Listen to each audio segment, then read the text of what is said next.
Hey, shalom, Makim, shalom.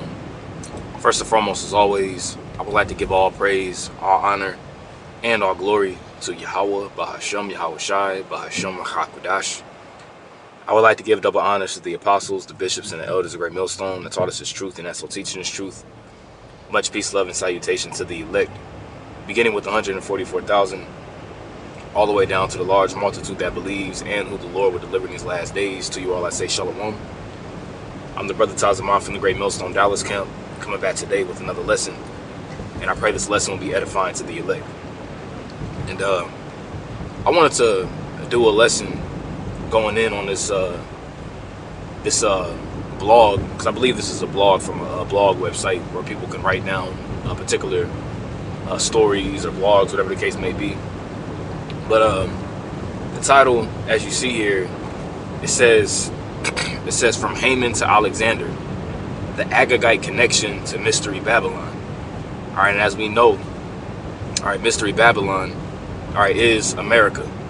All right, this is Babylon the Great. This is Mystery Babylon, written about in Revelation, the 17th chapter, as well as Revelation, the 18th chapter. Okay, it's not Rome. Okay, it's not the Vatican. Okay, it's not ancient. It's not where modern day Iraq is today. All right, we're living in Babylon the Great, and when you connect the prophecy, all right, Babylon would be operated and ran by Esau Edom in the last days. Okay, Babylon the Great would be ran by Esau Edom, excuse me, in the last days, as the scripture says. All right, the earth is given into the hand of the wicked. He covereth the faces of the judges thereof, if not where and who is he, as it says in Job 9:24. Okay, it's also written. Let's get this real quick. All right, these are key links.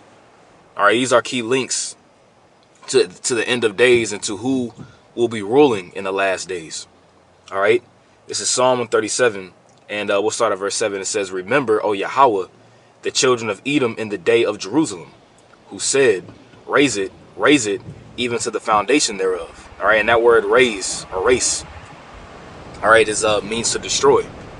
All right, because it's always been an attack on Israel. All right, when I say Israel, I'm talking about the true Israelites, as well as taking away the temple. Okay, now when you go into the vision that Daniel received, all right, the vision of the statue, you had the gold, you had the head of gold, which represented the Neo-Babylonian Empire. All right, you had the breastplate of silver, which represented the Medo-Persian Empire. All right, you had the legs or loins of brass, or rather say you had the loins of brass, which represented the Greek Empire. You had the legs of iron, which represented the Roman Empire. All right, and you had the feet of iron mixed with miry clay, which represents the revived Roman Empire, which is what you see underneath NATO and the EU today, being spearheaded by America. Okay, we're living in Rome all over again. This is Rome 2.0. Okay, and when you go into specifically the Grecian Empire, you know, I'd rather say, you know, I mean, there's an instance where, you know, the temple was sacked during the Babylonian Empire as well. All right, when it came through, there was like three campaigns from the Babylonians, where the third campaign, which was around like 586 BC, the temple was actually sacked underneath Zedekiah. But when you go into, you know, the Greco-Roman Empire and the Roman Empire, those were the main ones, particularly the Grecian Empire, where our heritage, you know, we lost our heritage. You know, you had Israelites who knew that they were Israelites, of course, you know, the circumcision, you know, going into those who are descendants from the Hasmonean dynasty, which when you read you know, during the time of the Roman Empire, and when you read in the New Testament, you had the scribes and the Pharisees. But this is where a lot of our people, all right, got Hellenized and became Greeks, all right, and began to live after the Greco-Roman fashion. All right, this is where you see the scripture that says there is neither Jew nor Greek. All right, not saying that there's Jew and actual Israelites and then Greeks who are actual Grecians. If that was the case, we say there's neither Jew nor Ammonite. There's neither Jew nor Hamite. There's neither Jew nor Canaanite. Why does it say Greek there? Okay, but when you go into it, you know, get to the point, the Greeks and the Romans were always big on, you know, sacking the temple. making sure that the temple was sacked, and they could stop the daily sacrifice. And this is ultimately what the Romans want to do all over again today. When I say the Romans, I mean the Edomites. This is what they want to do all over again when it comes down to the MOTB. Okay, this is Psalm 137 verse 8. It says, "O daughter of Babylon, who are to be destroyed." Right. So it's linking Edom to the daughter of Babylon. Right. It says, "Happy shall he be that rewardeth thee as thou hast served us. Happy shall he be that taketh and dasheth thy little ones against the stones." And that's exactly what we're going to do to our enemies. All right, vengeance is going to be repaid back to our enemies.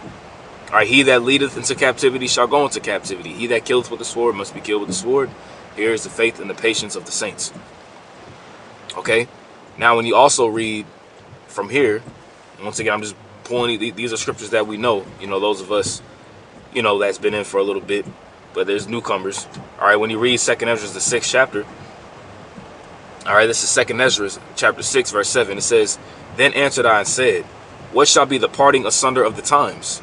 Or when shall be the end of the first, and the beginning of it that followeth?" And this is whenever Ezra, all right, was talking to the angel. So it's like, when's going to be the parting asunder of times? When's going to be the end of this time, the end of this world, this age, and the beginning of the new to come, the beginning of the new age to come, which is going to be the kingdom of heaven? It's pretty much what he's asking. And the angel responds, and it says, "And he said unto me, From Abraham unto Isaac, when Jacob and Esau were born of him, Jacob's hand held first the heel of Esau." And you read this in Genesis, the 25th chapter. All right, Esau was born first, and then Jacob came out second with his hand on Esau's heel, representing how Jacob was going to pull his kingdom down. All right, verse 9.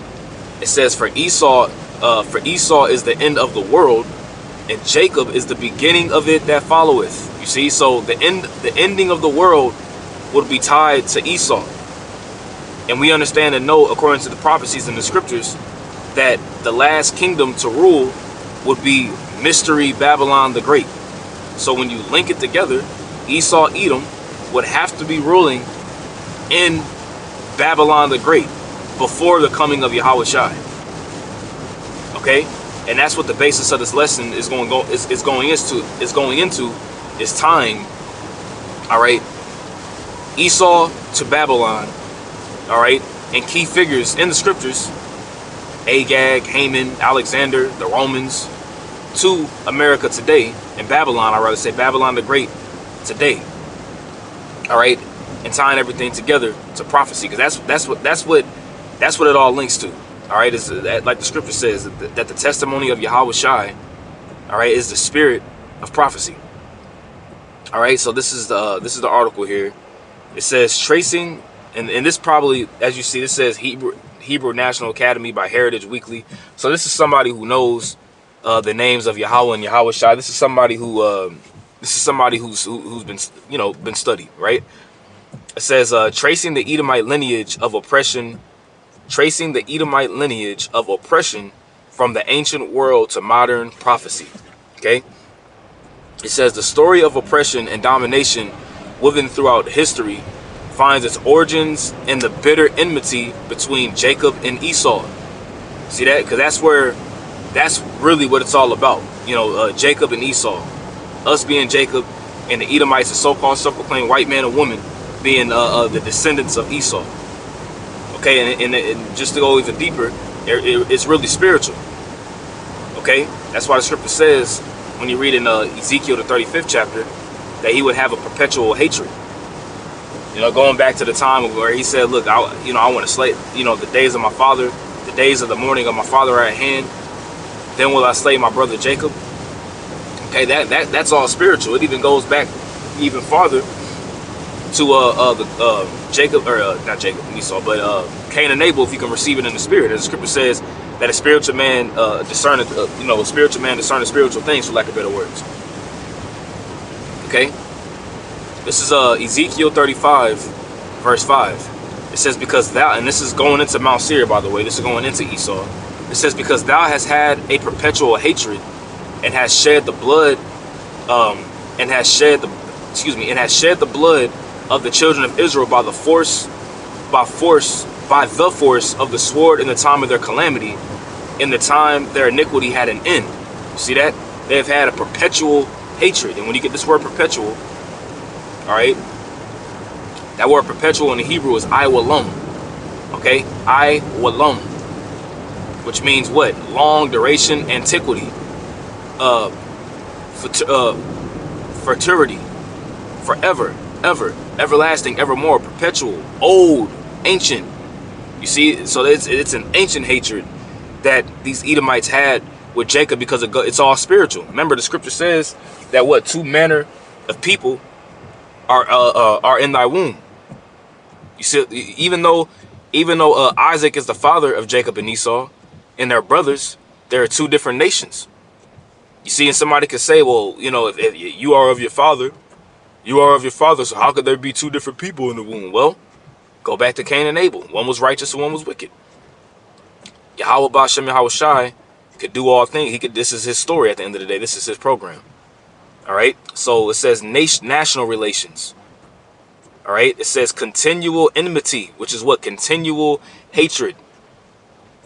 You see, continual conflict.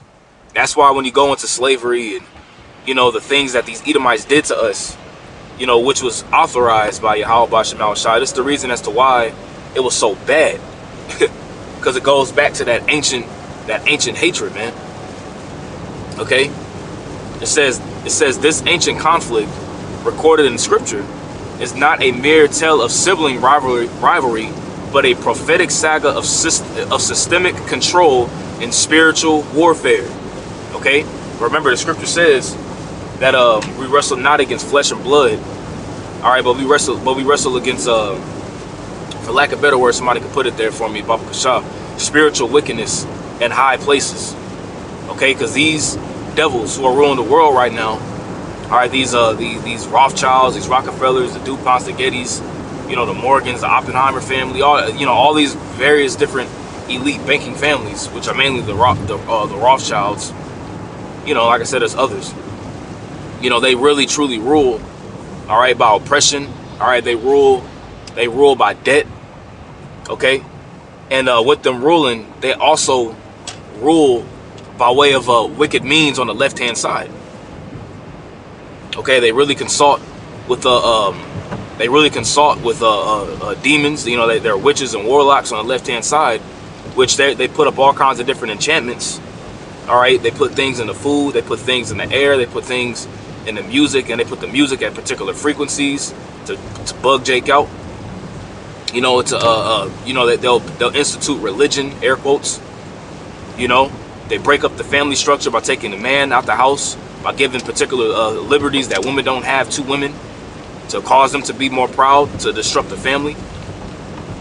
But the most important thing that they did, all right, which is one of the biggest weapons that they've used, was completely take away pretty much our customs, our heritage, which for the Israelites is serving Yahweh Bashem Yahweh Shai. It took away, the names, which really it was Yahweh Bashem Yahweh Shai that took away his name from us, but he used the Edomites to do it. Particularly in this captivity that we're in right now, where we completely lost our nationality of who we were. You see? Instituted Jesus Christ, covereth the faces of the judges thereof, So, and our people, love to have it so. Our people are drunk off the Babylon juice, which makes this thing more spiritual than it is physical. Okay? It says, at the heart of this story lies the lineage of Haman the Agagite, a descendant of Esau's line through Amalek, and its enduring influence on the rise of Alexander the Great, Hellenistic Greece, and ultimately the Roman Empire. You see how all these things tie together? It says, by examining these connections, we uncover a startling truth. Haman, Alexander, and their respective empires represent stages in the development of Mystery Babylon, described in Revelation as the ultimate system of spiritual and physical oppression. You see this all, and that's why whenever you read, all right, whenever you read in Revelation, the 13th chapter, all right, let's get it real quick. When you read in Revelation chapter 13, it says, and I stood upon the sand of the sea. Hold on one second. I just gotta make this turn real quick. I'm about to be parking my car here in about 2 minutes anyway, so we're good. It says, and I stood upon the sand of the sea and saw a beast rise up out of the sea, having 7 heads and 10 horns, which those 7 heads goes back into the 7 various kingdoms, major kingdoms that have had influence, all right, which is the Greeks, the Romans, all right, the Spanish, the French, Germania Major, Germania Minor, and the British, which are all kingdoms that were operated and ran by Esau. And the 10 horns represent the 10 vassal states at that time, going into the Roman Empire, you know, leading up to what we see today in the EU. You know, you had like the Suevi, the Aurelia, the Saxons, the Franks, the Lombards, you know, the Ostrogoths, the Vandals. That's 7 of them right there. But you know, I have to look at my notes to get the other 3. You know, but it goes into like the 10 common markets of the Roman Empire. Okay, which today, once again, which as we know today, would be, all right, the EU. Okay, which was once known as the EEC, the European Economic Community. Okay, just give me 1 second. I'm pulling into this parking garage. Bear with me.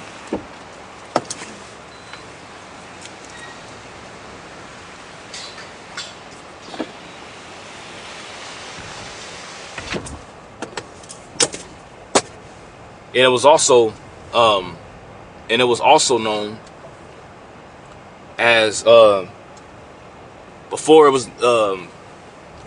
the EU was established, you had something that was called the Treaty of Rome. Okay, just bear with me 1 second. All right, there we go. Let me turn this down a little bit so we can hear it better.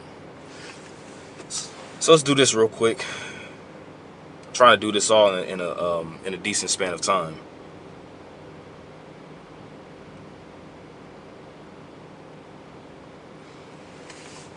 All right, you see it says the Treaty of Rome, signed on March 25th, 1957, established the European Economic Community, the EEC, a precursor is something before, to the European Union, and laid the groundwork for a common market with free movement of goods, people, capital, and services. You see, so the before the EEC was established as the EEC, which the EEC predates the EU, it was known as the Treaty of Rome.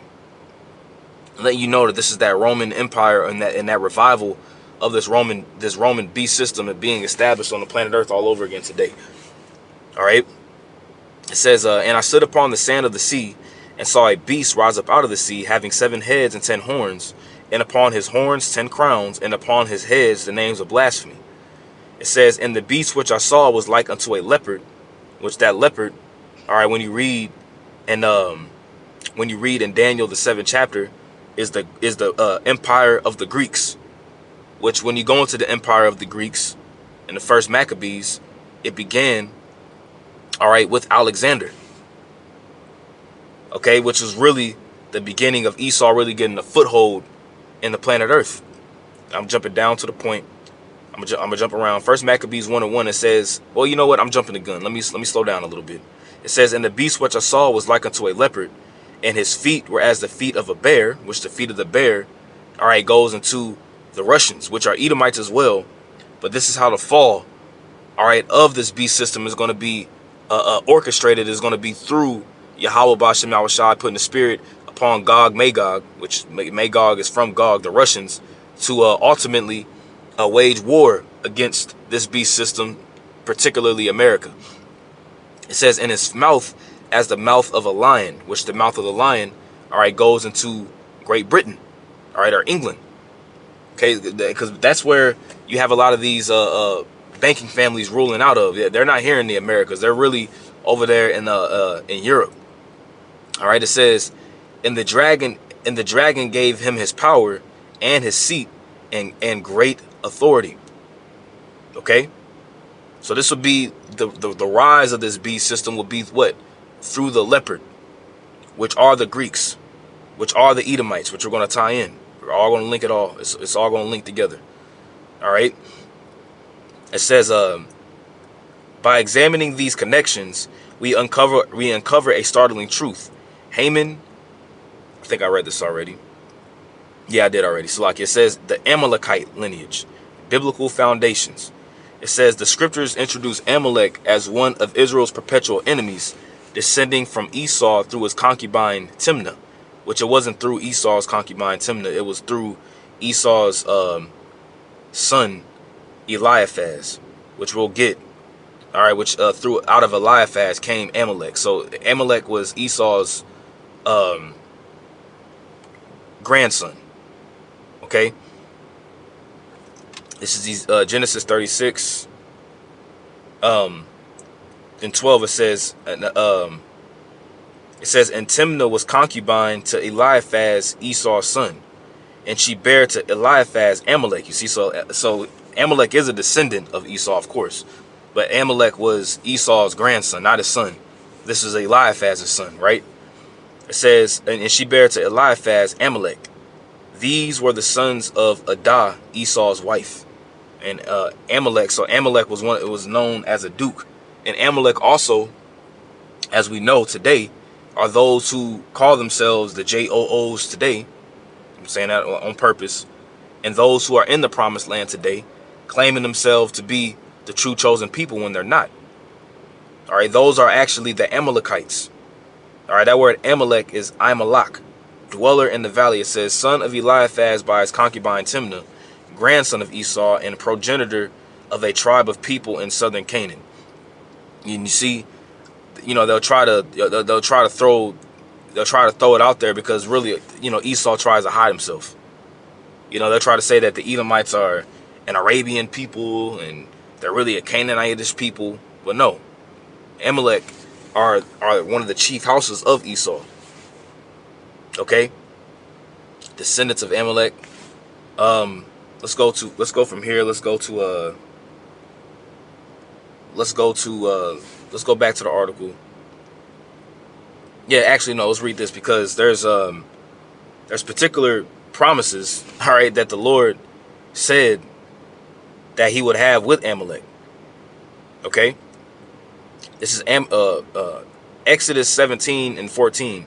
It says, and Yahweh said unto Moses, write this for a memorial in a book, and rehearse it in the ears of Joshua, for I will utterly put out the remembrance of Amalek from under heaven. You see that? So the Lord said that he would put out the remembrance of Amalek from under the heavens, man. Okay, so Amalek will be blotted out eventually, letting you know that Amalek would still be around in the last days. They were never, Amalek was never blotted out during the time of the Maccabees. Okay, Amalek was never blotted out during the times of Samuel and Saul. Okay, because their lineage was still around. You see, it says, and Moses built an altar and called the name of it. It says Jehovah Nisi, which is Yahweh Nisai, which is Yahweh's my banner. It says, for he said, because Yahweh has sworn that Yahweh will have war with Amalek from generation to generation. You see that? So Yahweh Ba'ashem Yahushai would constantly be at odds against the Amalekites. Okay, he would constantly be at odds, all right, and be at war with Amalek from generation to generation. Are we not a generation today? Yes, we are a generation today. That will let you know that who? Amalek is still around today. Let you know that the Edomites are still around today. Okay? Because when you go into it, they came up against us. They came up against us with the sword, man. Okay? Numbers, what is it, 24 and 20? Let me get that real quick. This is Numbers 24, verse 20. It says, and when he looked on Amalek, and this is Balaam pretty much receiving a vision, all right, that the Lord gave him, because Balaam was hired by Balak to cast a stumbling block before the children of Israel. So this is a vision that was given to him. It says, and when he looked on Amalek, he took up his parable and said, Amalek was the first of the nations. All right, and when you get that word first, it's not like that was the first nation created. First meaning like the head, which when you go into it today, all right, who's ruling the world right now? Specifically, really, those small hats are ruling the world right now. They have all the power. Meaning that what? They're the first. They're the chief. That word first is Ra'ashiath. First, beginning, best, chief. And they are the quote unquote the chief of the earth right now. Everything flows through them. You can't talk about them. You see? And they're the biggest welfare babe. They're the biggest welfare case on the planet. They get billions of dollars of aid a year. You know, they get all the backing. You know, they got their back by the the strongest military. You see? Because they're the ones that are in power. Okay? So they're the first of the nations. Right? It says Amalek was the first of the nations, but his latter end shall be that he perish forever. Mind you, whenever Balaam is seeing this vision, all right, whenever Balaam is seeing this vision, he's seeing a vision of Yahushua returning. So this is letting you know that Amalek and Esau would be blotted out during the time whenever Yahushua returns. This is evidence and proof that Esau would still be around today. It's just like I said, Esau tries to hide himself. You see, he doesn't want to own up, which, he doesn't want to own up to the judgment. You see? What's that scripture? I think it's Deuteronomy 25. Let me see real quick. I think it's Deuteronomy 25 and like 17. Let me see. Yup, this is Deuteronomy 25 verse 17. It says, remember what Amalek did unto thee by the way, when ye were come forth out of Egypt. And that's what we read in Exodus 17 chapter. It says, how he met thee by the way, and smote the hindermost of thee, even all that were feeble behind thee, when thou was faint and weary, and he feared not the Most High. You see that? So whenever we were exiting out of Egypt, Amalek was also too, one of the first nations to attack us.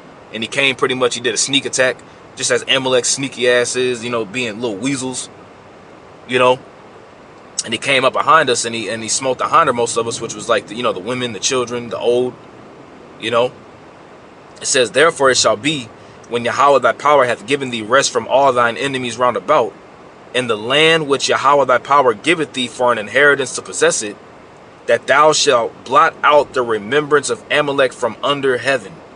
Thou shalt not forget it. And this is a future prophecy. Okay, this is a prophecy of the future.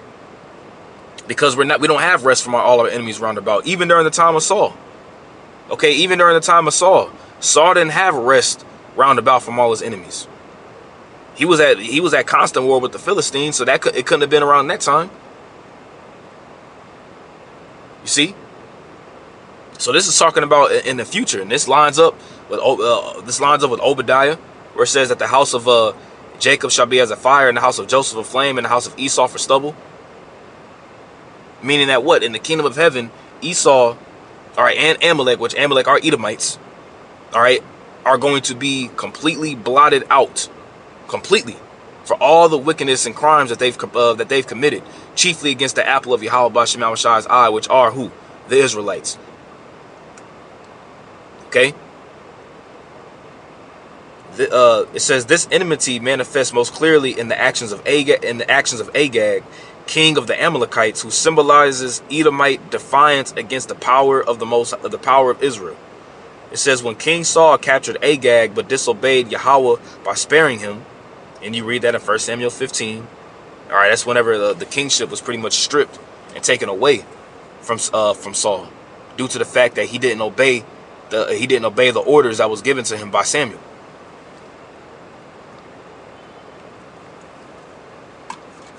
All right. It says he unwittingly allowed Amalekite influence to persist, setting the stage for future oppression. You see, these things happen due to a future prophecy being fulfilled.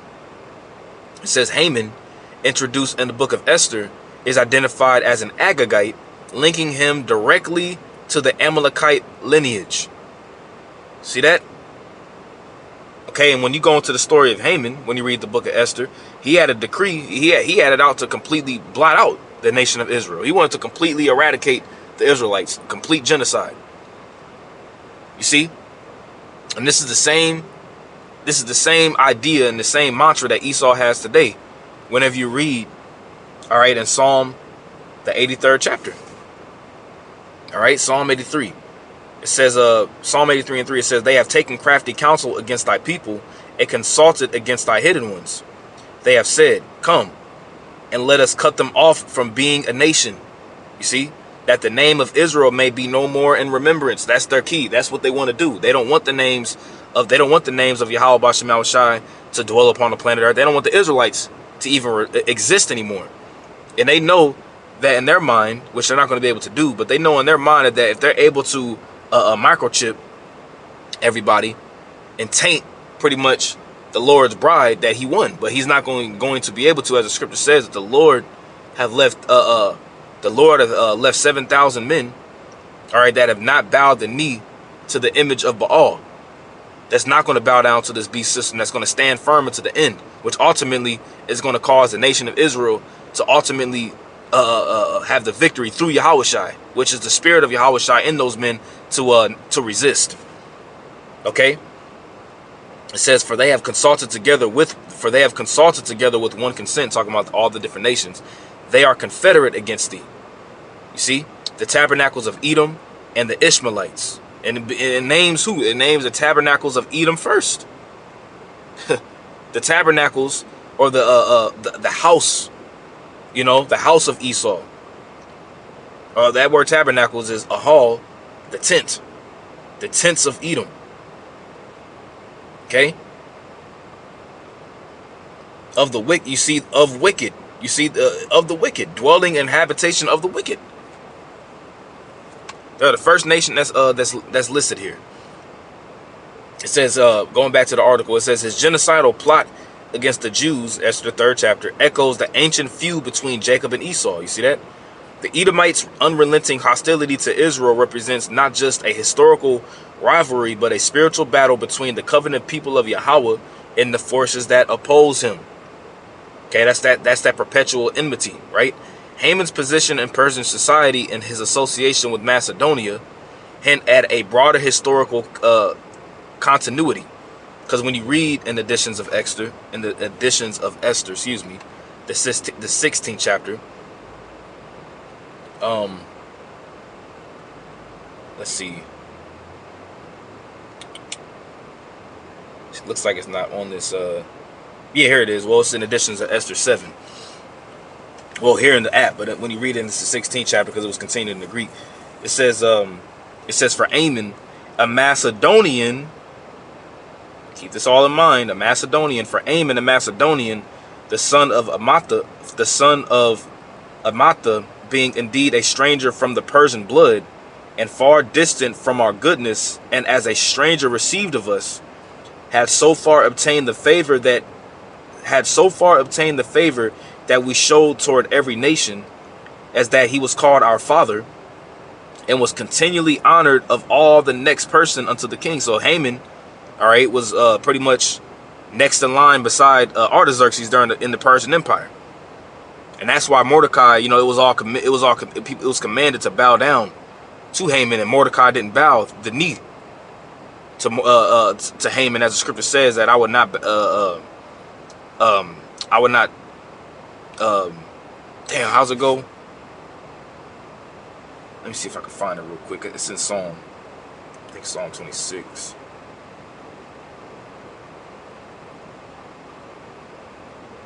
Yeah, this is Psalm 26 and 4. I have not sat with vain persons, neither will I go on with dissemblers. I have hated the congregation of evildoers and will not sit with the wicked. Matter of fact, that's not it. I think the word vile is in there. Right. This is it right here, I think. This is Psalm 15, verse 4. This goes into who would dwell, who shall abide in thy tabernacle. It says, in whose eyes a vile person is contemned. You see, Haman was vile in the eyes of Mordecai, and vice versa. So that's why Mordecai didn't bow down to him. It says, but he honoreth them that fear Yahweh. He that sweareth to his own hurt and changeth not. You know, going to those who pretty much, if there's any kind of oath that was made, you stand by that oath, right? But the point is like, in whose eyes a vile person is contemned, which Haman was contemned in the eyes of Mordecai, right? Verse 12, it says, but he, not bearing his great dignity, went about to deprive us of our kingdom and life. You see that? Having by manifold and cunning deceit sought for us the destruction, as well of Mordecaius, which is Mordecai, who saved our life and continually procured our good, as also of blameless Esther, partaker of our kingdom with their whole nation. You see, because it was really through Mordecai, giving advice and counsel to Esther, which was pretty much Artaxerxes' queen at the time, to really have the nation saved. It says, for by these means he thought, finding us destitute of friends, to have translated the kingdom of the Persians to the Macedonians. So really, Haman had underlining thoughts in mind, for lack of better words, to subdue the Persian Empire and transfer it over to who? To the Greeks, because he was a Macedonian himself. Okay? So going back, it says his role as king of the Macedonians suggests the Edomites assimilated into early Macedonian power structures, laying the foundation for the rise of the Temenid dynasty, a dynasty whose influence would culminate in the conquest of Alexander the Great. Temenid, right? Temenid dynasty, which the Temenid dynasty is also linked to the Greek dynasty. Okay, the Temenid dynasty, Argead dynasty of ancient Macedonia. And you see that word Temen in there, because these Macedonians, which they really took down the Japhetic peoples that was living in that region of the earth, go back to who? They're descendants of Esau. Okay? It says the Temenid dynasty, Edomite assimilation and domination. The Temenid dynasty of Macedonia, claiming descent from Hercules, right? Which Hercules is, a false god, right? The Greek god, which is supposed to be the son of Zeus, demonstrates the Edomite strategy of survival through assimilation and dominance. It says the etymology of Teman, a key region in Edom, resonates with the dynasty's name, suggesting a symbolic connection. You see that? It says Hercules, revered as the quintessential warrior god, embodies the Edomite ethos of conquest and strength.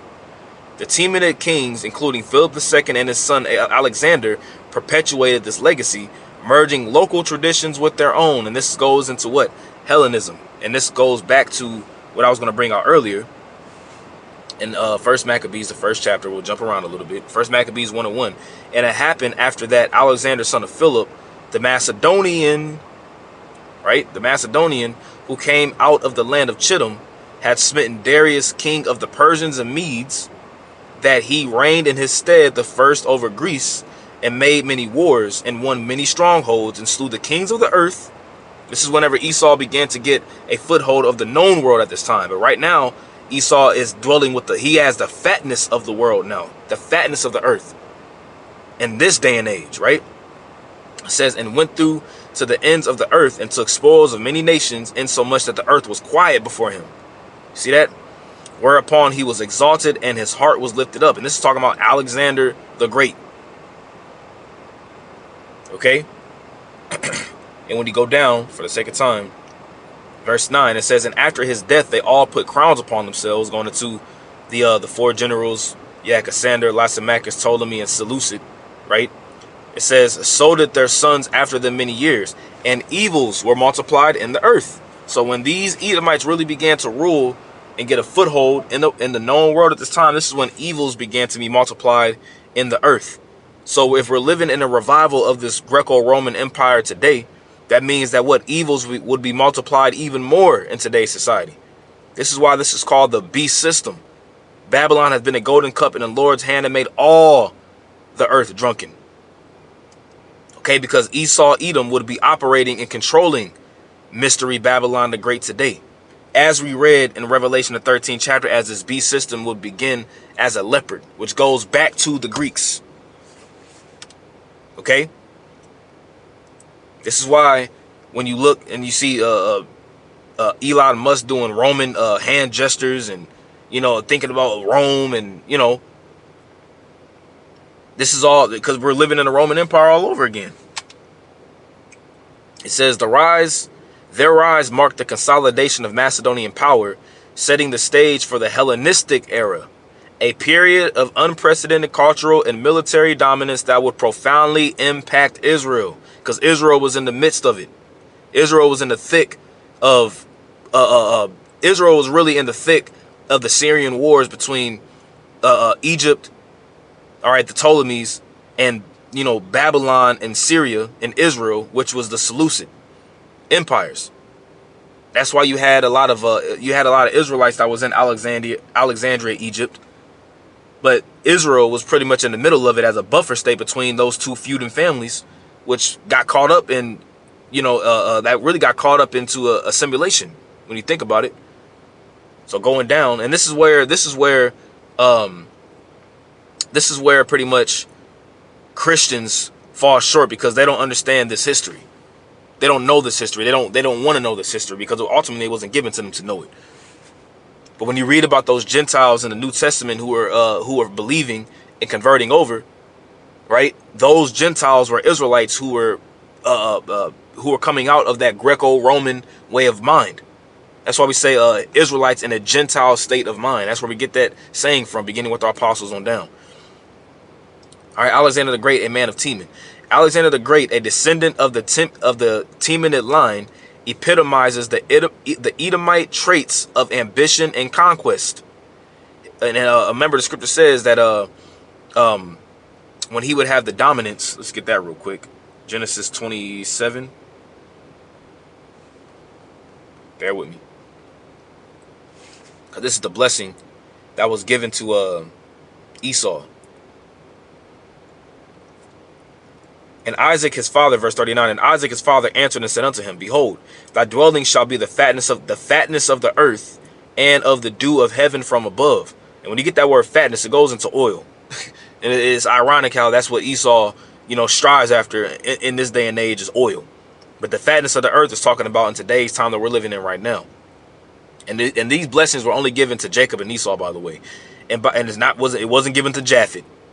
So you dumbass niggas trying to link Japhet to the so-called white man today, you don't understand the prophecies.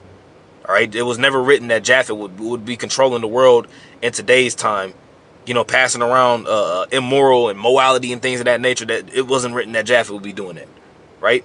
It says, and by thy sword shalt thou live, and shalt serve thy brother.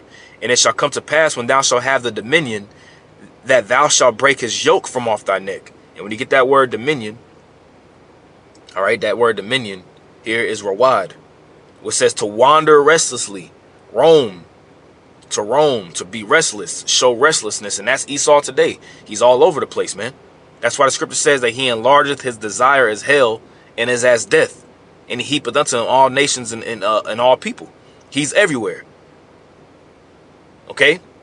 He's the man of sin. And then when you go into it says, when thou shalt have the dominion, thou shalt break his yoke from off thy neck. And that goes into whenever Solomon, the kingdom was split. Then you had Hadad the Edomite. That pretty much was he fled. He fled and then went down into Egypt. He went down into Egypt, and pretty much this is how Esau continued to pass on his legacy, man. And you can read that in 1 Kings, the 11th chapter. And this is the chapter where you read King Solomon was going off. But you can read this on your own time just to get the history. It says, 1 Kings 11 and 14. And Yahweh stirred up an adversary unto Solomon, Hadad the Edomite. He was of the king's seed in Edom. You see? So you always had Edomites that wiggled out of there, ultimately for prophecy to be fulfilled here in the last days. All right. His military campaigns reshaped the known world, fulfilling the prophecy of Job 9:24. The earth is given into the hand of the wicked, which really this is being fulfilled right now in this time. But I see what they're saying, right? It says, moreover, Alexander's cultural policies paved the way for Hellenization of Israel. Greek philosophy, language, and customs infiltrated Jewish society, turning many Israelites away from Yahweh and toward pagan traditions. And this is what you see happening all over again today. You know, whereas Israelites began to call themselves Greeks. And you read this in the book of 1 Maccabees. This spiritual subjugation, initiated by Alexander, because he just didn't Hellenize the Israelites, he Hellenized everybody, would continue under the Roman Empire and its spiritual successor, Roman Catholicism. Which, you know, really going into Roman Catholicism, it really began with wicked-ass Jakes during the Byzantine Empire, but that's another lesson for another time. From Greece to Rome, let's see down here. Sort of that degree, yeah, because you know Rome pretty much absorbed into the Hellenistic Greek world. For this, really, for the sake of time, I gotta get inside. Let's see. Let's see how much of this article we have left. Hold on.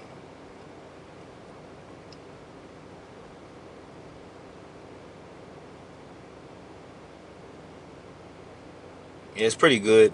For the sake of time, you know, I do gotta go into the office, man. But what I'll do is I'll put the link of this article in the description box so that you can look at it yourself. But or maybe I might follow up and do a part 2 on the Mystery Babylon prophetic fulfillment. You know, but I pray this lesson was edifying to the elect. Once again, I want to give all praise, honor, and glory to Yahweh B'Hashem Yahweh Shai B'Hashem Chakudash. Double honors to the apostles, bishops, and elders of Great Millstone that taught us his truth and still teaching his truth. Much peace, love, and salutation to the elect. Until next time, Lord willing, I say, Shalom.